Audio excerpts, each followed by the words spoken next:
Jumping into MRI of the lumbar spine, essentially the first thing you want to do is you want to look at your localizer sequence, and really you want to just make sure there's no really like mass lesion that needs to be acted upon. So make sure you look at the liver, both of the kidneys, portion of the spleen that you can see when you look down into the pelvis. Are there adnexal masses? This is a 40-year-old patient. Most likely this is going to reflect maybe physiologic cyst, dominant follicle in the right adnexa there, but just a good example of the kind of things that we're looking for here as well. If you don't have any prior imaging, this can be particularly helpful to see if there's any levocurvature or dextrocurvature of the spine itself. Then when we go into the actual protocol, essentially what we have are a sagittal T1, a sagittal T2. The sagittal T1 is going to be important to look at the actual marrow signal of the spine and to evaluate for effacement of neural foraminal fat, which is going to be the basis for which we grade neural foraminal stenosis.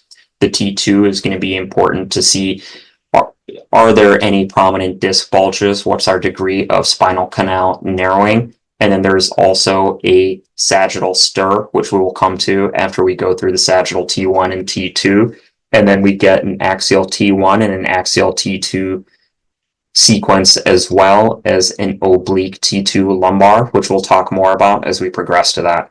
So I tend to just kind of individually look at each of the sagittal sequences, each of that axial sequences, and then I will run level by level and describe all of the degenerative findings in the spine.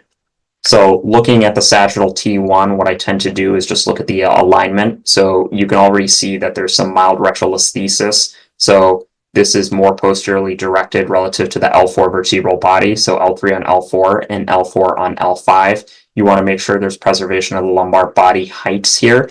And then you want to look at the marrow signal itself, which on here, we can already see that there's a T1 hyperintense structure in the L4 vertebral body, which if it's bright on the T2 and suppresses on the stir, will most likely reflect a hemangioma. The other important thing to do, as you can see, the spine is labeled here. You want to make sure there's no underlying transitional lumbosacral anatomy. The most accurate way to do this is you need to count the ribs from above to make sure, all right, we have 1 through 12 ribs, so you can denote T1 through T12, or potentially if you even have a cervical spine, you can count from C2 all the way inferiorly down to see where L5 is, and if there is either a partially sacralized L5 or a lumbarized S1 with a rudimentary disc. This is usually something, if it is present, I'll put as my first line in my impression, and I recommend that the ordering clinician review the imaging personally before they plan any interventions. So coming into the T2 here, I will scroll out far enough to see if I catch anything in the retroperitoneum or solid organs that I otherwise would not have seen. And as we're kind of looking here, you can see that this L4, L5 level definitely has an abnormality, which we'll talk more about as we go into the level by level analysis. And then when we come to this stir, so you're going to use this to look for particular things. So the first thing being, we don't really see that bright focus in the L4 vertebral body, so we know that that is going to be a hemangioma. And we don't really see any edematous degenerative end plate changes. When we talk about our modic type changes, you can either have sclerotic end plate changes, fatty degenerative end plate changes, or edematous degenerative end plate changes. Fatty end plate changes will be bright on T1 and T2 and will saturate out on the stir. Edematous will be dark on T1, bright on the T2, and bright on the stir. This can be important to mention as some pain interventionalists can do a procedure where they ablate the basiovertebral nerve, and that can give patients symptomatic relief. So it is actually important to mention these modic type changes and whether they are fatty or edematous degenerative end plate changes. You can also look at the intrinsic disc signal intensity here, and you can see there's loss of intrinsic disc signal intensity at L4, L5, and L5S1. And as you start to get this more peripheral signal, this is what an annular fissure will look like, which is something that can be symptomatic for patients as well. The other things you want to look for are potentially interspinous edema, which we see here at L4, L5, and potentially edema within the spinous processes themselves. I do scroll out to look at the facets to see if there's facet edema, perifacet edema, or potentially even synovial cysts that can be targets for facet joint injections. You want to do this bilaterally, and the additional things you want to do are scroll far out enough to see the transverse processes to make sure you're not missing a subtle transverse process fracture that can be the source of pain for a patient.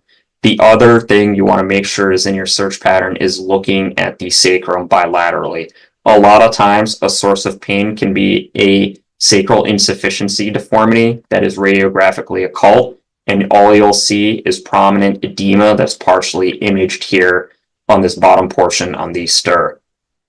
After we've done that, I look at both the axial T1 and T2, essentially looking at one side at a time at all the additional structures.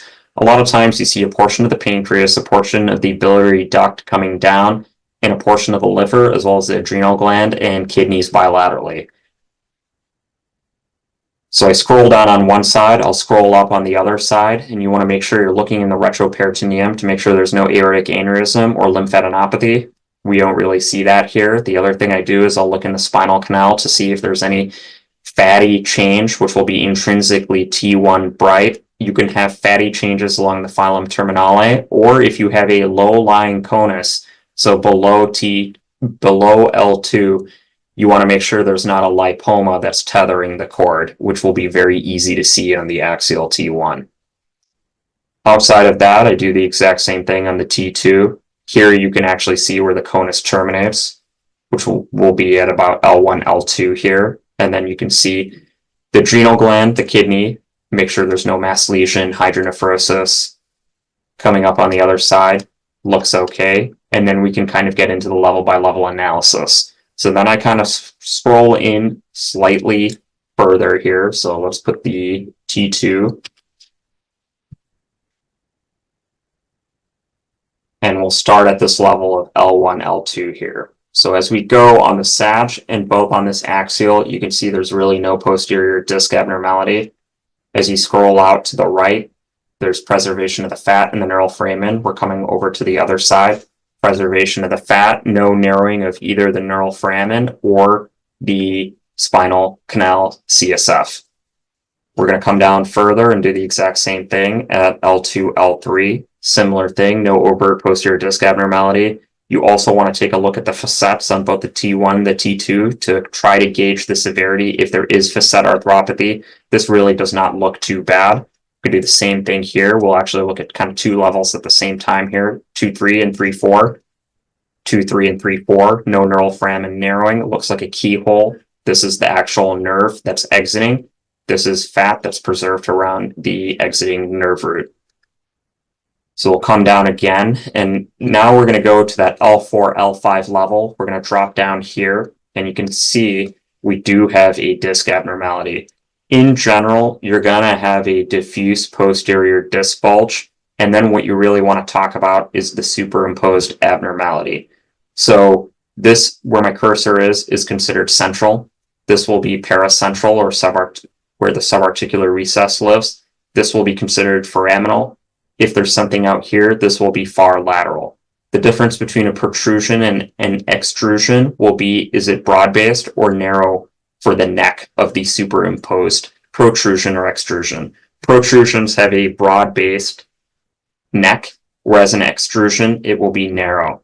What this really means, if you're shown something on a sagittal where it looks like there's a mushroom with a thin neck, that's a narrow neck, and that'll be an extrusion.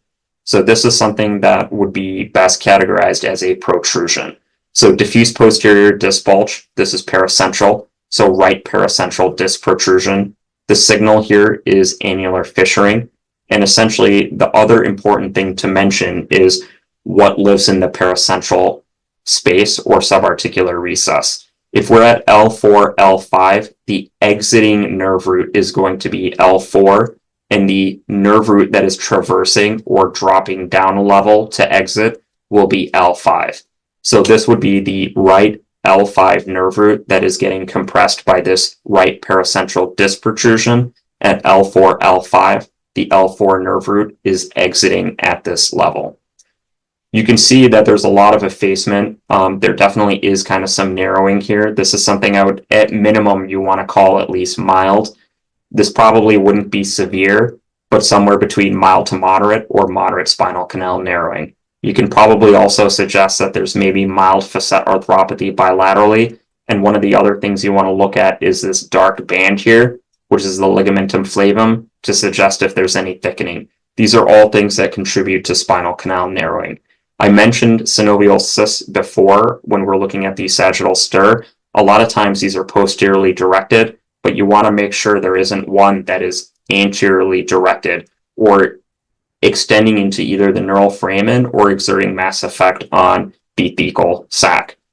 So we looked at the axial here. We want to look on the sag for the degree of potential neural foraminal narrowing. As you can see, intrinsically within the same exam, if we're calling this normal, this clearly has a less amount of fat relative to the other neural foramina, but it's not completely effaced. So at minimum, you would maybe call this mild neural foraminal narrowing. Then we'll drop down to the level below that. This is maybe just like a minimal diffuse posterior disc bulge. There's loss of intrinsic disc signal intensity, and you can maybe say mild to moderate, or moderate bilateral facet arthropathy at this level. There really isn't a lot of narrowing here as opposed to the level that was above it. And these would be the subarticular recesses with the traversing nerve roots here.